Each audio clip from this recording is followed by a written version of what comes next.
जब कोविड आया तो उससे ये प्रोसेस और एक्सेलरेट हो गया।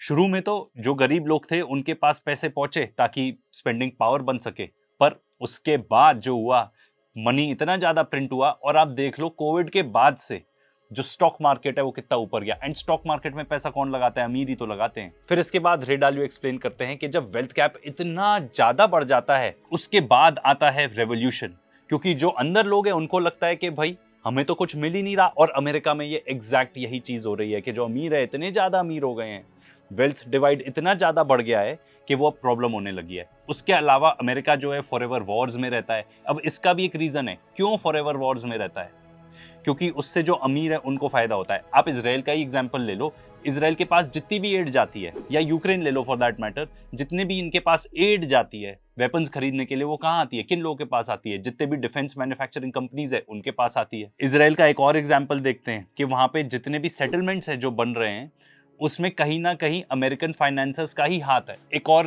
इंडस्ट्री जो इससे बहुत प्रॉफिट करती है वो है ऑयल कंपनीज। ये जहां भी जाते हैं, जिस भी कंट्री को इन्वेड करते हैं, तो वहां की जितनी भी ऑयल फील्ड्स होती है कौन ऑपरेट करता है? वहां की ऑयल कंपनीज। और असलियत तो ये है कि इससे जो वहां के एलीट हैं, जो अमीर है, उनको फायदा होता है। जो कॉमन मैन है उसको क्या फायदा हो रहा है इससे? भाई बिल्कुल भी कोई फायदा नहीं हो रहा। उसको क्या बहुत सब्सिडाइज मिल रहा है ऑयल? बिल्कुल भी नहीं। And in fact most American America की फॉरेन पॉलिसी से अग्री ही नहीं करते हैं। जब ये वेल्थ कैप और बढ़ता जाता है तब वो बताते हैं रे डालियो के एक इंटरनल कॉन्फ्लिक्ट होता है जिससे एक रेवोल्यूशन हो सकता है, जैसा कि एग्जैक्टली फ्रेंच रेवोल्यूशन के टाइम हुआ था। जब ऐसे रेवोल्यूशन की बारी आती है तब बहुत सारे अमीर लोग अपना पैसा लेके बाहर निकलने लगते हैं, जैसा कि अमेरिका में आज के डेट में हो ही रहा है। एंड वेल्थ कैप वहां पे इतना ज्यादा है कि आप ये देखो, ये है न्यूयॉर्क की एक क्लिप। जब वहां पे फाइनेंशियल क्राइसिस हुआ था, जो मॉर्गेज क्राइसिस था, उसके बाद जितने अमीर लोग थे जिन्होंने एक्चुअली डिफॉल्ट किया था, वहां के बैंक्स, उनको तो बेल आउट कर दिया सरकार ने।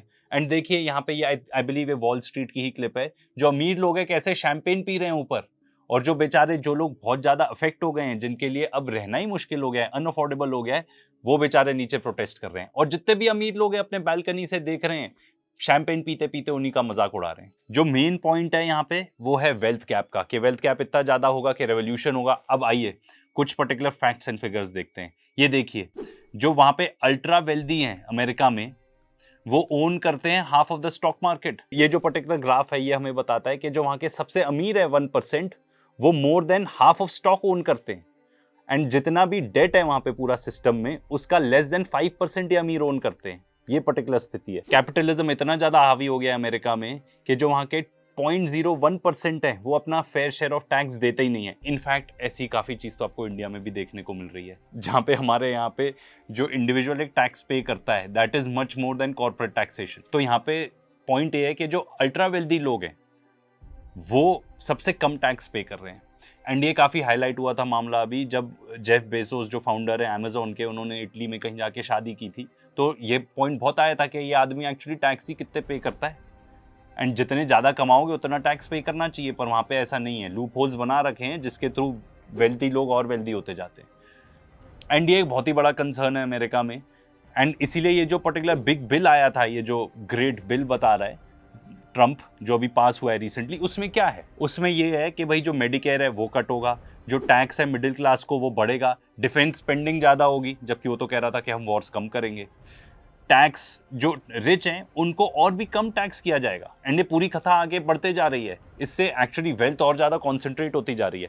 In fact you will be surprised, लोग बताते हैं कुछ पर एक्चुअली है उसका पूरा उल्टा। आप यूएस और चाइना को ही कंपेयर कर लो। चाइना के बारे में क्या बताते हैं? वहाँ पे तो बहुत ही अमीर हैं और फिर बहुत ही गरीब लोग हैं जिन लोग को पता नहीं रहता। वो बताते ही नहीं कि वहाँ पे एक्चुअली मिडिल क्लास भी है। अगर आप ये पर्टिकुलर फिगर देखोगे तो यू विल फाइंड कि 65% जो पॉपुलेशन है चाइना की, ये 2019 का फिगर है, वो काफ़ी वेल्थ होल्ड करती है। एंड इनफैक्ट अमेरिका में ऐसा है नहीं। एंड जो चाइना में एकदम अल्ट्रा वेल्दी लोग हैं वो उतने ज़्यादा नहीं है percentage of population as compare to United States of America. साथ ही साथ अमेरिका में एक बहुत ही बड़ी प्रॉब्लम है। आप कोई भी अमेरिकन मीडिया का चैनल देख लो या कोई भी थोड़े भी जानकार लोग हो, आपको बताएंगे वहाँ पे सबसे बड़ी प्रॉब्लम है डेट क्राइसिस। ये रे डालियो बताते हैं बहुत ही बड़ा कंसर्न हो जाता है, बिकॉज अमेरिका को लगता है हमारी करेंसी चलती है पूरी दुनिया में तो हम जितना चाहे छाप लें, इसलिए तो उनको कोई चिंता नहीं होती। हाँ, इतनी मिसाइल भेजनी है भेज दो, ये कर दो वो कर दो। क्यों? क्योंकि उनको लगता है अपनी करेंसी है, छापना है छाप लो, कोई बात नहीं। पर ऐसा नहीं है कि कभी अंत नहीं हो सकता। आज के डेट में जो यूनाइटेड स्टेट्स ऑफ अमेरिका का जो टोटल डेट है वो है $37 ट्रिलियन। एडिटर कितने जीरो होते हैं ट्रिलियन में, जरा दिखा दो सबको। ये एक और फन फैक्ट, वहां पे जो सिर्फ ब्याज देते हैं, सिर्फ ब्याज, वो है $1 ट्रिलियन। और आपको पता है इंडिया का टोटल बजट ही कितना था अभी, लेटेस्ट बजट $600 बिलियन।